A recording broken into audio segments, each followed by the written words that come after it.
We were this close. When I got the bright idea to rip the V10 out of this truck and replace it with a 6.2 liter supercharged V8 out of a Demon, we challenged ourselves to make it faster than an actual Demon. And last track day of 2024, with the help of a lot of nitrous, we managed to run a 9-second quarter mile. Problem was, that was a 990, Demon runs a 965, which means we still had to find ourselves a quarter second. But we spent all winter revising the suspension, adding more power, doing anything and everything we could possibly do to make this truck faster. Lie. Yeah, we didn't touch it. Well, we did change out those really faded old headlights for a set of nice new clear ones, and they look pretty awesome. Plus, our solution for that whole quarter mile thing just showed up in the form of a brand new supercharger, a Kong 2650. After all, a little more power never hurt anybody. Exactly. So here's the plan. We're gonna do one more pull on the dyno with the factory Demon supercharger to get a final baseline number. Then we're gonna swap out superchargers right here on the dyno to get a same day, same conditions, apples to apples comparison of our two superchargers. Then of course, naturally, we're gonna keep downsizing the supercharger pulley and add and boost till we either make a ton of power or scatter the stock Demon engine all over the floor. Really only ends one of two ways here. What's your guess? Honestly, I have no idea. No clue what this thing's gonna make. The numbers on these are all over the place. People have been making 250 more horsepower, but usually that's on like built engines. We really can't push this one that much, being that it is a stock. You technically can't. We can, and we will, but we shouldn't. If you know what I mean. Yeah, Okay. exactly.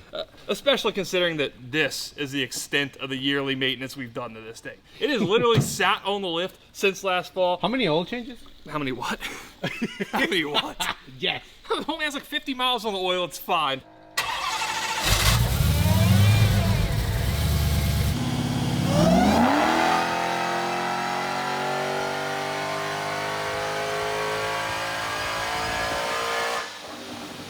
What's your guess?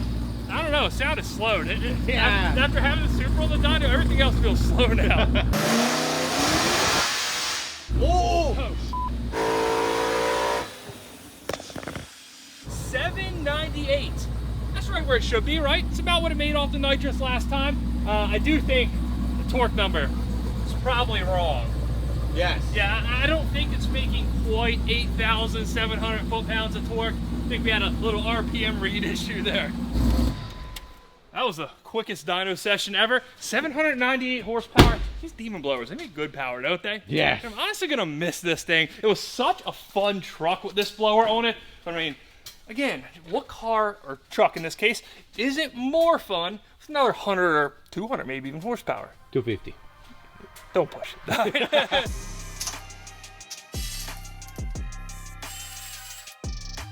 You know, it's been a minute since we worked on this thing. I gotta say, I miss it dearly. Engine bay access in here. We've been working on the Supra, the Demon 170 lately, you know, tight cars. I miss trucks, man. Working on trucks is fun. You're gonna build another one, that's what you're trying to say. Yeah, we got to build a truck at some point, yeah. I'll have to make myself another ice tank seat in that one, too. Got all our little blower lid bolts off. Now, get rid of this nitrous solenoid. Try to not lose the little adapter that goes under it. Don't drop it. Don't drop it. There we go. And then finally, back here, little vacuum adapter block that we use to feed the fuel pressure regulator. It is not cold. That is warm. One other thing we should probably do before we disconnect our main supercharger bolts is drain all our fluids. We got our intercooler lines, we've got our fuel lines. The last thing I want to do is disconnect those and have all that stuff run down into the cylinder heads. There's really no good way to drain this either. Even if we drain the ice tank, it's still a ton in the blower. So we're gonna try the quick swap here. It's hot now, my finger's stuck in the plug. That did not work out. At least there's nothing coming out of this. All right, we're in. That's what you say. Not terrible. Tuck this other hose up through there. That'll work. And what about as smoothly as expected? Let's go ahead and try the fuel. Hopefully this goes a little better. 0. You smell that? I do. Smells like power, baby. Still not much. Good thing we came prepared, right? Uh-huh. Now, if you guys were around when we last had this blower off, You might remember we had to do a little, I don't know, what do we even call this right now? Modificación. Modification, improvisation. I don't know what to call it, but either way, the blower's held down by these 10 really big bolts. On the front side, these come out fine. We got 3 more on this side that come out just fine. But when we get to the back,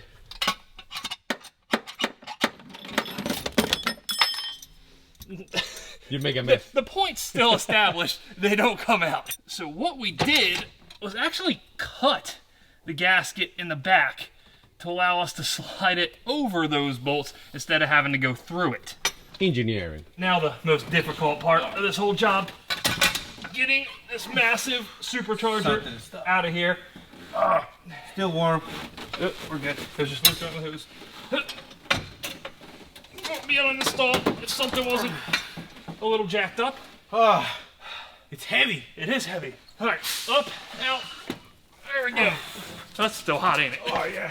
Now, the whole reason I'm bringing this bolt situation up is one of the cool things they've done on this blower, other than the fact that it should make a lot more power, is made it bolt in from the bottom, these little feet here. It's just one of the low-key reasons I'm excited to be trying this thing out. And then, of course, there's the obvious reasons. I mean, look at the size difference, right? The inlet difference on these things are absurd. Can't even fit my fist in that one. I believe this is for the 130 millimeter throttle body, the same one we're running on the Supra. We're not going quite that big on this build. We're gonna be running a 108 millimeter throttle body, which is still a huge upgrade over the factory 92. Another really cool thing about this blower is they've designed it so it reuses basically all of the factory components.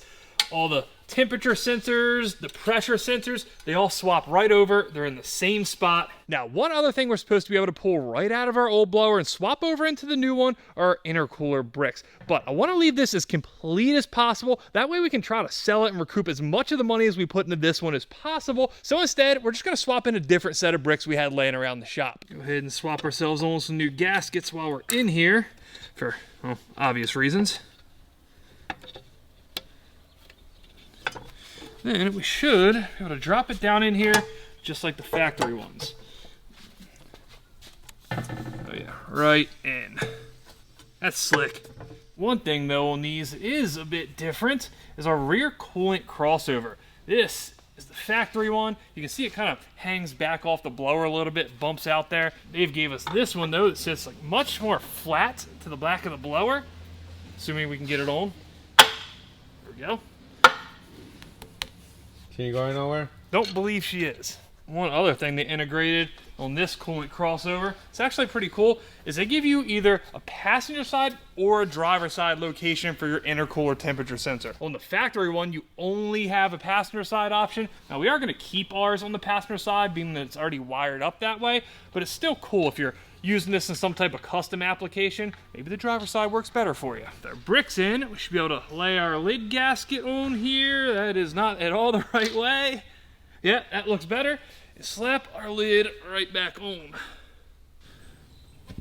Now, being that we don't have these giant bolts going all the way through the blower and into the cylinder head anymore, they gave us 10 really short bolts that are just gonna bolt the lid right to the blower itself. With our lid firmly bolted down to the supercharger, all that's left is the like 20 other bolts to bolt the lid to the supercharger.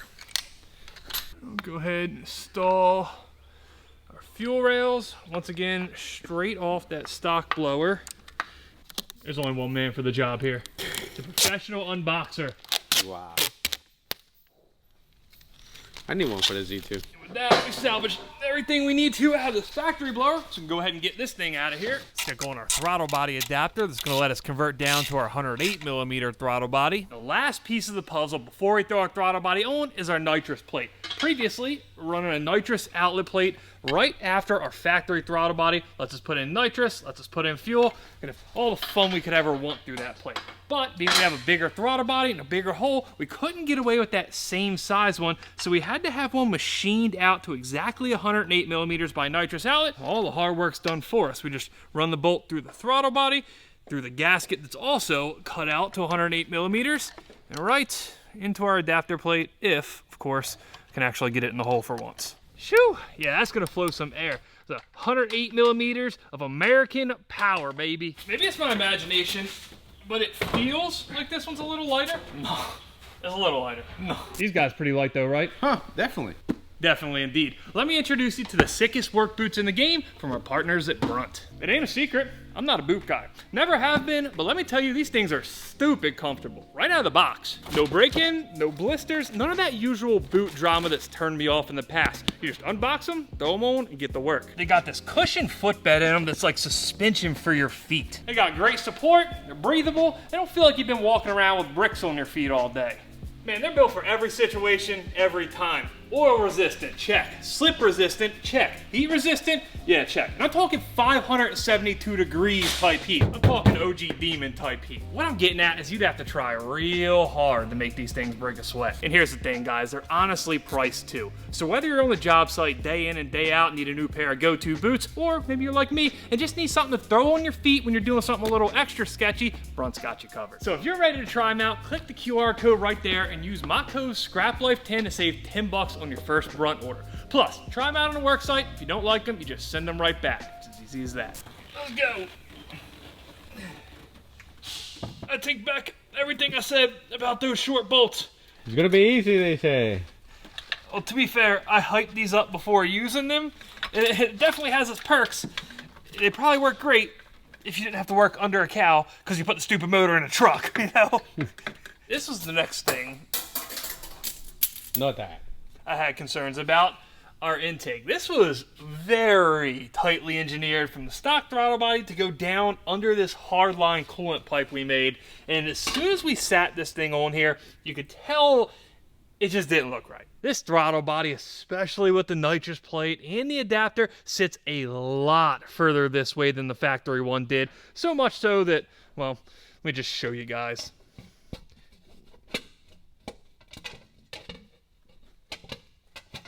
I think you probably get the point here. To the trash. I take care of that. Not to the Z, to the trash. A lot of stuff goes to the trash and then shows up on an orange Nissan around here. Weird, right? Magic tricks. As for what we're going to do for an intake, because we surely, eventually at least, need one, I don't know. We might just head back to the 3D printer and build another Velocity Stack Polio Mesh Special. Intake issues aside though, now we gotta slap a pulley on this thing, and it's not so much that the pulleys aren't gonna fit or anything, but I am a bit concerned about how the whole belt sizing thing's gonna go. At this point, I just got my fingers crossed that we can run the same size belt that we had on it, or at the very least one of the other ones we have here on hand at the shop. Now, as for pulley sizing, I originally ordered 3 of them. The starter pulley, if you will, the mid-level boost, and then the spicy one. The smallest one for the most boost, and theoretically, of course, the most power. Now, we just did the same thing on the Supra, right? Yes. How long did that first pulley stay on there? Probably 2 minutes. Now, don't get me wrong, I'm all for science, but I have just a gut feeling, call it intuition, if you will, that this, why? Yes. Why? Yes. At some point, I think we got to start being honest with ourselves here. The low boost option, it's not going to happen. It's really just not going to happen. Not at all. Oh my God, is it really not going to work? Well, it works. Yeah. Oh, you know what? I'm almost positive we could not fit this pulley on here. We just found our reason, right? Yeah. Justification. Does the belt fit? Does it even come close? Oh my God, I think the answer to that question is no. Wow, that needs to be way bigger. That's what you say. Honestly, forget what belt's even on this thing. We've got 586. We might be in trouble. 572, 72, 76, 70, 607. That might work. It's an option. 594, possibly. Moment of the truth. The first of first. the moment of Okay. truths. Truths? Truth? Truths? Doesn't work. I think it is now. Oh, that's close. Bro, you're golden. So I do think this would work with the smaller one. Oh, got it. Nice. I did not think that was going to go on. You ready to give this thing a shot? I see what you're doing here. You know the Put the drill. pressure on me. Yeah, if it goes well, you know, we did a good job. If it goes bad, Fernando, come on, man. Wow. So, I don't know how it's going to run, primarily because of that bigger throttle body that we have on it. It's going to be sucking in a lot more air. It's probably going to idle weird, if it idles at all, but we're really just checking for leaks here. Fuel leaks, coolant leaks, anything else weird.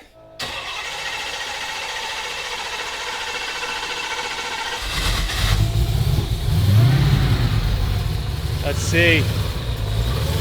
Dry back there. That's fine back there. Yep, it idles about as bad as we expected. Oh, stop, cut it. We got an injector leaking badly right there. Yeah, you know that thing that happens when you're working on cars, or in this case a truck, where you're putting something together and something just doesn't feel quite right. You think, it'll probably work, it's probably no big deal, but in the back of your head, you know if something happens, exactly what it's gonna be. Yeah, it was one of those moments. I know we didn't have any leaks before, but when we were reassembling this thing, all the injector O-rings, the ones on top of the cap and the ones that go inside on top of the injector, they all just felt soft and gummy, which means they're probably not E85 compatible. The only real downside to this whole thing is we got to order these things up and wait a day for them, which means that whole one-day dyno test. Yep, ain't happening. Dunzo. Yeah, didn't it all work out the way we wanted, but luckily our friends at Cleveland Injector Hospital overnighted us a set of proper E85 compatible O-rings so we can hopefully get on with this whole dyno thing. Ooh, yeah. They do feel weird, right? You can kind of see, if you look close, these blue ones, they do sit out a little further than the black ones, so I don't know. Maybe that much is enough to stop that fuel from spraying out all over engine bay and burning the truck down.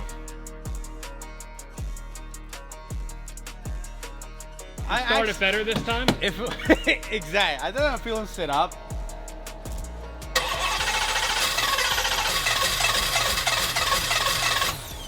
Keep going, just gotta build fuel pressure.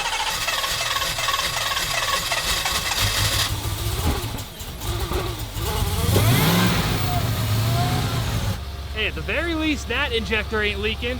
I don't see any other injectors. I mean, it's pretty obvious that time. Hopefully we didn't screw something up on this side. This side was dry last time, but we replaced the O-rings anyway. Hey, you're welcome. Yeah, you know what? Good job. Good job. Good work. Hold on. All right, so I did think this was not going to idle that great with this throttle body on there. It was going suspiciously well for a second. Now it's doing bigger throttle body things. And now this was supposed to be an apples to apples type comparison, so it would be unfair if we didn't point out the few small differences we have now. One, it's much more humid today. That typically leads to lower power, but the temperatures, they're the same. It's about 70 degrees each of the 2 dyno days. The other thing is, obviously, we don't have an intake filter on it anymore. That should lead to a little more power. So I think, in the end, it evens out, right, Fernando? Yes. Yeah, more or less.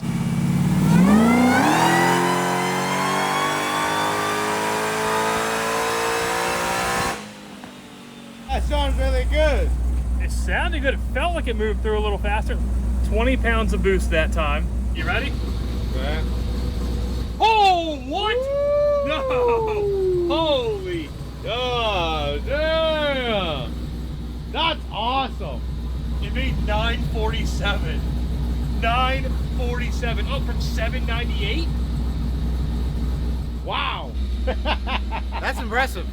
Just a fair warning, and do it with this information as you will, but you are on borrowed time with a stock bottom end right now. Usually right around 1,000 wheel horsepower on a Hellcat's about it before we start running into issues, even probably a little less than that. But that is with an 8-speed lockup transmission and a car that's got considerably less drivetrain loss than a pickup truck. So, and you've got an unlocked 4L80 in it, so on and so forth. So, we could turn it up more, try to make your 4 digits. You could leave it alone, or we could party and change the pulley. I would like to keep this motor in one piece. That would be cool, but it'd be even cooler, Fernando? I know what you're thinking. Where's the 5mm Allen key? Yeah, it's 5mm. Where's that at? Marcus! You didn't for a split second consider not making more power. Hell no. What bottom end? Yeah. It don't matter. Let's be real, guys. We built this truck for one reason, and that's to go faster than a stock Demon. 964. We need to do whatever we can possibly do to try to achieve that. If it costs us a motor, if we blow it up, whatever. He knows to say that. That's just how we're going to have to roll here today. All We right? don't want to, but... I don't want to, but if I do, the cost of doing business. What's this? You gotta spend money to make money. Doesn't really apply here, I don't think, but and plus it just makes sense. This pulley's a pain to get off. We put a smaller one on, we won't have that issue. I mean, It's the pros and cons to everything in life, right? yeah, exactly. Look at that. So easily serviceable now. Say a prayer for our engine, all right?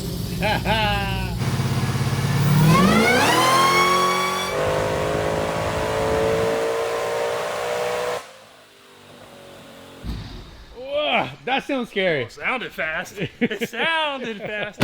We're gonna hit X on this, and it's gonna say 10. What do you think, Tim? I would say 10:20. What did Alex think? 10:27. 10:30? No, I think it's gonna be like 10:05. 10:27. 986. Oh! One thing I am a little surprised about is that pulley change really didn't get us that much more boost. On the very top end, we run just over 22 pounds, up from 20 on the last one. I do suppose before we go any further here, we should probably see what's in this catch can. Oil. It was smoking, man. It was smoking. It's not Oh, bad. come on. That looked like it was going to be way worse. Yeah. You can drink that. Yeah. Whoa, that was some hot ethanol. Holy hell. That was like smelling salts. Wow. Oh, that's just ethanol condensation. No big deal. Yeah. Here, and I was worried that, you know, smoke was pouring out of the engine bay during a dyno pull when we are running it a little too hard. Those aren't things you need to worry about. Honestly, like, it's impressive how much you've been beating this engine and it's Yeah. still taking it. Just ask for more, you know? Wow. You know why? Why? Mopar, baby! Part of me does feel bad a little bit for cutting this before we hit 1,000. Now, keep in mind, the dyno pull we did with the stock blower and the first dyno pull we did with the 3.0 pulley on this one before switching to the 2.75, car had been sitting for a day prior. It was ice cold. Coolant temps were like 140. So I'm positive that if we let this thing sit overnight, yeah, we could probably hit it. But you know why, for once, I'm not worried about it? What? I got a little trick up our sleeve called the juice, the nitrous, the spray. Nitro. Yeah, El Nitro. I forgot that one. So last time when we were running on the stock blower set up at the track, we upped this to like effectively 150 shot. All right. Clearly, we're going to have to start lower this time before we scatter the engine, but we have all the power we could need right there. I missed it the first time. I was like, whoop. Anyway, we have all the power we could need right there. We got all the power we need. We have access to even more with the psh, psh. Either we're going to hit that 964, we're going to make it happen, or the truck's going to break. There's really, well, hold on now. Hold on. Let's hope if it does blow up, it don't look anything like that. But I suppose there's really only one way to find out. See you guys at the track soon. Wow, okay.